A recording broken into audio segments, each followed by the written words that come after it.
E o que acontece quando a gente morre? Pois é, nós temos várias opiniões religiosas, não religiosas. Eu vou colocá-las e vou dizer qual que eu me encaixo. Há algumas pessoas que, e desde os estoicos e epicureus já eram assim, passando para os ateus modernos, morreu, acabou. Morreu, acabou. Morreu, acabou. Então, o próprio, aquele Fernando Pessoa dizia, né, o que é o ser humano senão um cadáver adiado que procria. Então, quer dizer... O cara é pessimista também. É pessimista, mas é verdade, né? Se Sim. morreu, acabou, vai morrer. Sim. Então tem essa visão fatalista. Tem uma outra visão que acredita que não, que você vai morrer, mas você já é uma alma. Essa visão vem do platonismo. Platão que desenvolveu essa questão da alma prisioneira no corpo e a dicotomia entre corpo e alma. E quando você morre, a alma volta para o mundo das ideias. Então, somando Platão com uma adequação da reencarnação, que era a transmigração de almas de Pitágoras, veio a ideia mais espírita, que você morre, a sua alma vai para um plano superior e lá vai ser decidido se você precisa você já veio de um plano superior e encarnou. Aí você morre. E se você tem dívidas para serem pagas, você vai reencarnar quantas vezes forem necessárias, até um momento que você já está num estágio que não precisa reencarnar mais e vai subindo de Versão patamar. espírita. Espírita. Okay. A linha kardecista. Ok.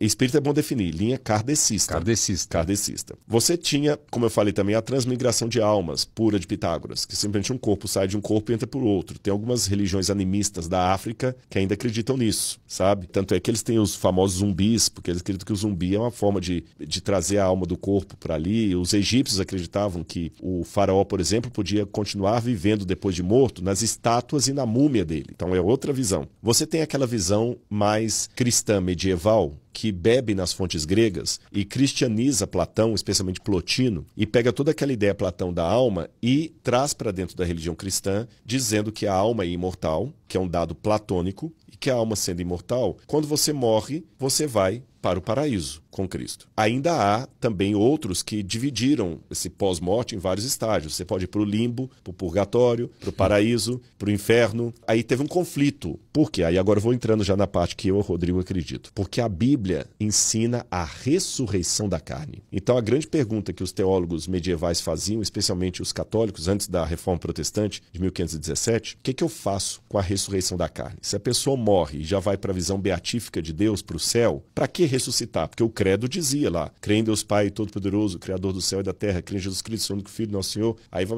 creio no Espírito Santo, na ressurreição da carne, na vida eterna, amém. Então é um dado cristão que a gente só vai ter a vida eterna depois da ressurreição da carne, está no credo. E esse credo, embora seja chamado credo católico, ele é baseado no credo apostólico do segundo século de Darré, do ensino dos 12 apóstolos. Então não é católico no sentido moderno da palavra, ele vem desde ali. Então, para entrar na vida eterna, tem que ter a ressurreição da carne. Então a pergunta é, e o que acontece desde a minha morte até a ressurreição da carne? E a volta de Jesus vai acontecer na ressurreição da carne. Alguns teólogos católicos, como o ex-padre Leonardo Boff, ele dizia que, na verdade, não vai existir a volta de Jesus global que eu descrevi. Que Jesus volta para quem morre. Então a ressurreição da carne já se dá quando você morre. Você morre e vai para o céu. É aquilo que é a ressurreição da carne, que aquilo era apenas simbólico, mas o próprio catecismo não ensina isso. Quando a Reforma Protestante começou, Lutero, Wycliffe, Calvino, você tinha alguns grupos de reformadores que acreditavam na dormição da alma.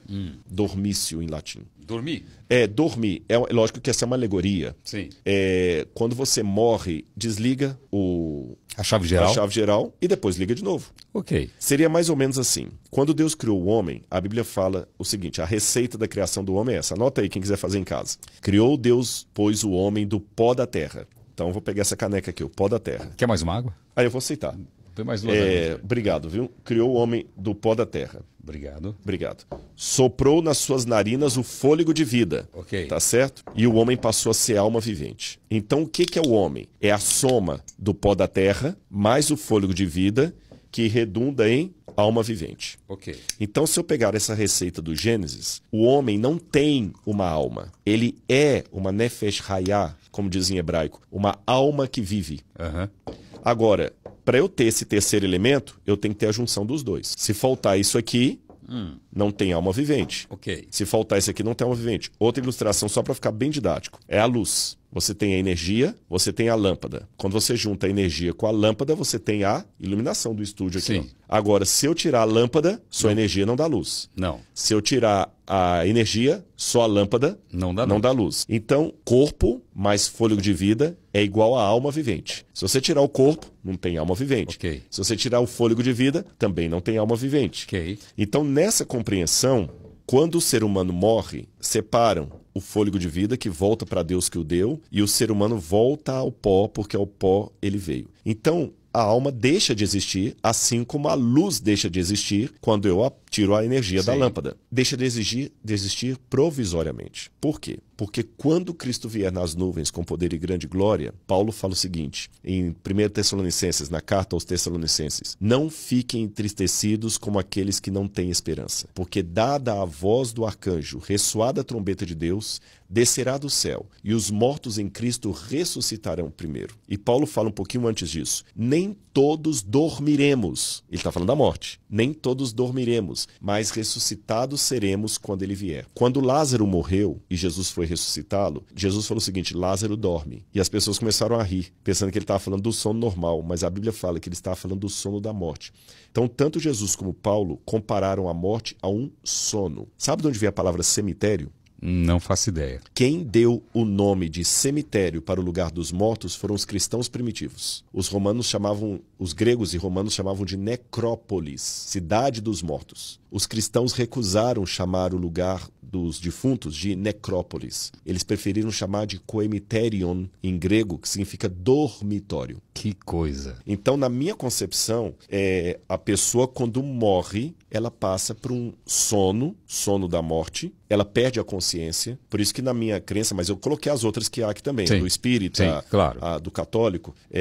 Rodrigo, eu entendo que como a pessoa morre, não adianta mais eu rezar para ela, nem acender vela para a alma dela, nem pedir a Deus que dê um bom lugar para ela, porque ela está no pó da terra.